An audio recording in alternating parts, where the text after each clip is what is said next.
Have you ever wondered how writers craft stories that make you laugh, cry, or feel a surge of excitement? How do they paint vivid pictures in your mind, transporting you to distant lands or immersing you in the lives of their characters? And what about those hidden layers of meaning that seem to lurk beneath the surface of every word and sentence? As students of literature, you might have pondered these questions, grappling with elusive concepts like tone, mood, and attitude. But fear not. Today we embark on a journey to unravel these mysteries and shed light on the inner workings of the writer's craft. But first, let's clarify what these terms actually mean. When you hear the word tone, what comes to mind? Perhaps it's the author's voice, the way they express their feelings about the story or its characters. And mood. Is it the atmosphere of a scene, the emotions it evokes within you as a reader? And what about attitude? Could it be the author's stance towards the subject matter, reflected in their choice of words and narrative style? Join us as we delve deeper into these concepts, exploring real-life examples that illustrate the power of tone, mood, and attitude in shaping the stories we read and write.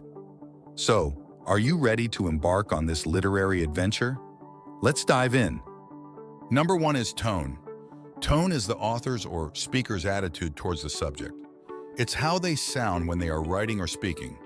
Think of it as the voice's emotional color. In the second place, we have mood. Mood is the feeling or atmosphere that a piece of writing creates for the reader. It's how the reader feels when they read it. And lastly, attitude. Attitude refers to the way the author feels about the subject they are writing about, often revealed through their choice of words and details. To understand this more, let's have a little demonstration here. Let's begin with tone. Picture Kirwa, his heart racing as he nervously holds a bouquet of roses. He looks into Wyona's eyes and whispers, "Wyona, I've loved you since the moment I met you." Here, Kirwa's tone is filled with affection and vulnerability, expressing his deep love for Wyona. Or we can have a negative scenario of Kirwa trembling with anger as he confronts Wyona. "How could you betray my trust like that?" His tone in the above statement is harsh and accusatory, filled with hurt and betrayal. Despite his love for Wyona, the tone of his words reveals deep pain and resentment. Now on to mood. Imagine Kirwa and Wyona strolling through a sun-dappled forest, hand in hand. Birds chirp overhead, and a gentle breeze rustles the leaves. As they walk, they share stories and laughter, creating an atmosphere of warmth and contentment. This scene evokes a peaceful and joyful mood, filling both Kirwa and Wyona with happiness.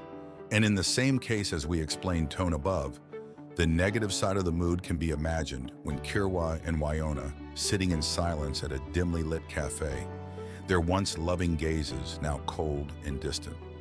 The air is heavy with tension, and the clinking of silverware is drowned out by their strained conversation. This scene evokes a mood of sadness and discomfort, highlighting the breakdown of their relationship and the emotional distance between them. Finally, let's explore attitude. Picture Collins, a diligent student, presenting his research to his classmates. He eagerly awaits feedback from his lecturer, Muticia, who listens intently, nodding in approval.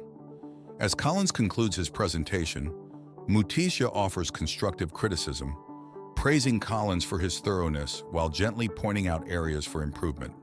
Here, Muticia's attitude is supportive and encouraging, fostering a positive learning environment for Collins and his peers. On the other scenario, the negative one, Muticia's attitude towards Collins can be characterized by critical, disapproving, and belittling behavior, creating a demoralizing and hostile learning environment. That's all about tone, mood, and attitude. Hope you enjoyed it. Until our next encounter, bye-bye.